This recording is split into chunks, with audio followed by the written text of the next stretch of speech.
Hey guys, this is Comicstorm with a RuneScape tutorial. This one is going to be for prestiging, for dungeoneering, and how to maximize your dungeoneering experience. So first off, we'll start off with prestiging. Many of you want to know what prestiging is because Jagex really never explained it that much. So I will explain how to do this. Now let's get over there. And you see, my current progress is 3, so that's how many levels I've been through so far, and it doesn't have to be 1, 2, and 3. It could be any number. And this is how many floors I've completed, or I've previously completed. So, let's look at here. Alright, so right here, these are all the floors that I've unlocked all the way to 25. So what prestiging is you start off doing as many floors as you can.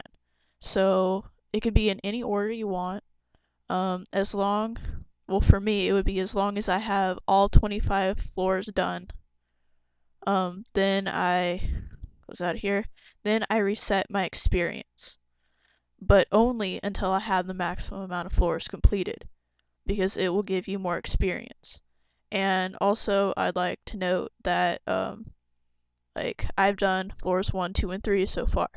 I couldn't go back and do floor 1 and get that added to this. It doesn't work that way. So just do all the floors you can, any order you want, and then reset. So I'm going to pause now and explain the 2 best ways to get experience in Dungeoneering. Alright guys, I'm back. Now let's explain the first and primary way to get the best Dungeoneering experience. I'm gonna select floor 4, and here's the thing. Complexity, do it at 6 complexity, always. But always turn guide mode on, and I'll explain what that is in a minute. So let's go in the dungeon, and always choose a small dungeon, especially if you're by yourself. Okay, so here I am in the dungeon, and let's look at the map. Alright, you see how this is a different color than that? The highlighted areas are the places that's going to lead you to the boss. So, let's look over here. It would be this way. Alright, so I open that room, see? I keep going, and it will eventually lead me to the boss. I don't even need to go in this room.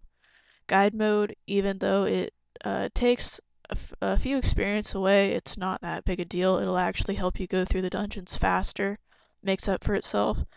So the key is follow the highlighted areas. You can unlock these if you want the extra experience. You don't have to though. It's kind of a waste of time. So I mean, that's the first one. Just basically follow the guide, go until you get the boss, beat the boss, go to the next floor, and just keep doing it until you get all the floors you can do, and then reset. And also, I forgot to mention last time that the higher this number is, the more experience you're gonna get the next time around. So since I have 25, I'm gonna get a lot more experience if I complete this dungeon than if I were to have maybe 14 or something like that. So you always want to have this the highest number you can get. I can't stress that enough because that will help you out. So I'm going to pause again and I'll explain how to do it the other way, which is the more traditional way.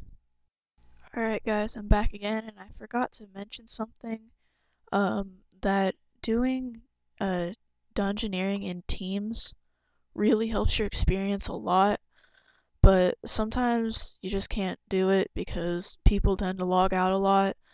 Dungeons are really long, at least 20 minutes for a small dungeon, so don't stress yourself if you can't do teams with people. I tend to do it individually, but usually we do it for clan events or something. to have multiple people there and make sure that multiple people stay there, because it can be a real pain having to go out of a dungeon just because someone you needed logged out. So I just wanted to add that even though teams do add more experience, sometimes they can be more frustrating to do. Plus, having to deal with other team members stealing your money or your items or something, your drops. So, yeah, I just wanted to add that before we move on.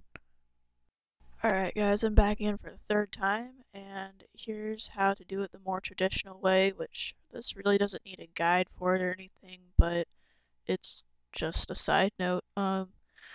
So pick a floor, any floor, as long as you haven't completed it.